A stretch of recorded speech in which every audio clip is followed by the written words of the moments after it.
राम राम मेरे किसान भाइयों, मैं विकास शर्मा। आप देख रहे हो फार्मिंग हिंदी एडवाइस चैनल। मेरे किसान भाइयों, मैं नई दिल्ली पूसा कृषि मेले के अंदर आया हुआ हूँ और आज आप देख रहे हो हमारे सामने तो ये जो एक स्टॉल लग रही है, तो इसके अंदर देख रहे हो आप ये सीड्स नीचे।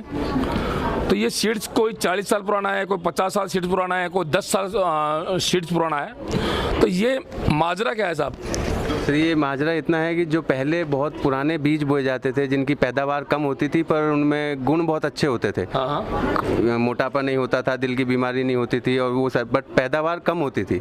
तो आजकल जनसंख्या बढ़ गई है, आजकल ज़्यादा पैदावार वाले बीजों की मांग ज़्यादा है। अच्छा, हाइब्रिड बीज बोल सकते हैं हम? हाँ, तो ये जो देसी चीज़ जो पहले पुरानी जो बोई जाती थी, अच्छी जो होती थी खाने में भी और हर चीज़ में फ़ायदे की, वो अब बोनी बंद हो गई है। उनके पुराने बीजों को संभाल के रखते हैं, संरक्षित करके रखते हैं। अच्छा, आपने ये कौन सी कंपनी आपकी है? सर ये हमारा अनुसंधान है, पूसा का ही एक हिस्सा है ये। पूसा का ही पार्ट आप? हाँ, भारतीय राष्ट्रीय पादप आनुवांशिक संसाधन ब्यूरो बोलते हैं इसको। अच्छा अच्छा, NBPGR इंग्लिश में नाम है इसका। ये यहीं पूसा में ही है, थोड़ी दूर। इस संस्था का काम क्या है? सर मेन काम इसका जो है, आप जैसे किसान भाइयों से सारे बीज इकट्ठा करना, पुरानी चीज़ें, अच्छी चीज़ें जो मतलब विलुप्त हो सकती हैं या होने वाली हैं, और उनको इकट्ठा करके हमने एक जीन बैंक बनाया है। उसमें मतलब 4,000 प्रजातियों के 5 लाख सैंपल के आसपास हैं।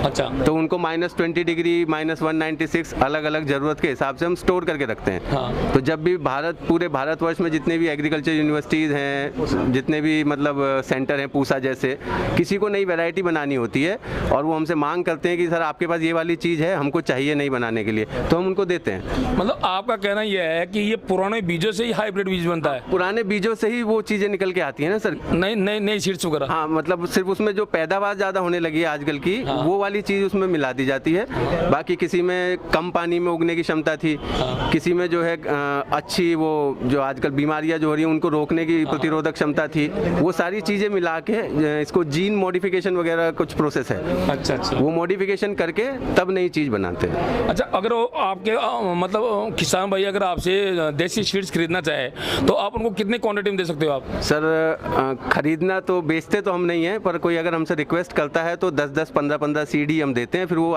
मल्टीप्लाई करो उसको और आप इच्छुक हो तो उसको बो सर। पर वही बात वही आती है, पैदावार कम आती है पर चीज़ अच्छी होती है। चीज़ अच्छी होती है। हाँ। अच्छा, देसी चीज़ें ये? हाँ, पुरानी जो लोग अब धीरे धीरे लौट के लोग उन्हीं चीज़ों पे आ रहे हैं ना सर, देसी पे। अब हाइब्रिड लोगों ने, देसी चीज़ों के अंदर क्या है, न्यूट्रिएंट्स भी अच्छा रहता है और न्यूट्रिएंट वैल्यू काफ़ी अच्छी होती है इन चीज़ों की, और इन फसलों के अंदर रोग भी नहीं आता ज़्यादातर। हाँ, रोग प्रतिरोधक क्षमता भी बहुत अच्छी होती है। आप इसमें पेस्टिसाइड नहीं डालोगे, पैदावार कम होगी पर चीज़ अच्छी आएगी। हाँ, वो वाली बात है। मेरे किसान भाइयों, बहुत अच्छी चीज़ देखने को मिली है मेरे को। आप जो ये देख रहे हो, ये कोई सीड्स 10 साल पुराना है, कोई सीड्स 20 साल पुराना है, कोई 50 साल सीड्स पुराना है, पर ये सभी सीड्स है, देसी सीड्स है। कोई असम की। आप लोगों से निवेदन है कि हो सके जितना अपने खेतों के अंदर आप देसी सीड्स लगाएं, क्योंकि देसी सीड्स क्या है कि देसी सीड्सों में क्या होता है, न्यूट्रिएंट्स वैल्यू ज़्यादा रहती है और उनमें रोग भी कम आता है। अगर इन देसी सीड्स को ऑर्गेनिक के हिसाब से अगर आप फार्मिंग करो तो शानदार इसका प्रोडक्शन भी निकलेगा। तो मैं दिल्ली किसान मेले के अंदर आया हूँ, पूसा मेले के अंदर आया हुआ हूँ, तो ये मेरे को अच्छा लगा। तो ये सीड्स की मैं आप लोगों को भी मैं जानकारी दे रहा हूँ। और इनके पास मतलब हजारों के कितने प्रकार के सीड्स है स्टोर आपके पास? सर हमारे पास 4,000 प्रजातियों के 5 लाख सैंपल है। अच्छा, 4,000 प्रजातियों के 5 लाख सैंपल आपके पास? 5 लाख सैंपल है। तो उसमें जैसे जब डिस्ट्रीब्यूट किसी ने मांगा तो 10 किसी को दे दिए, 15 किसी को दे दिए, फिर नए आते रहते हैं किसानों से और एक्सप्लोरेशन करके लाते हैं, कलेक्ट करके रिफाइन करके उनको सब कुछ साफ करके एक बार उगा कर देखते हैं, फिर स्टोर कर लेते हैं उनको। तो देखा मेरे किसान भाइयों, हाइब्रिड जो सीड्स होते हैं वो इन्हीं से निकलते हैं। तो आप देसी सीड्स भी लगाओ अपने खेतों के अंदर। तो वीडियो अच्छी लगी तो लाइक शेयर सब्सक्राइब करें। धन्यवाद।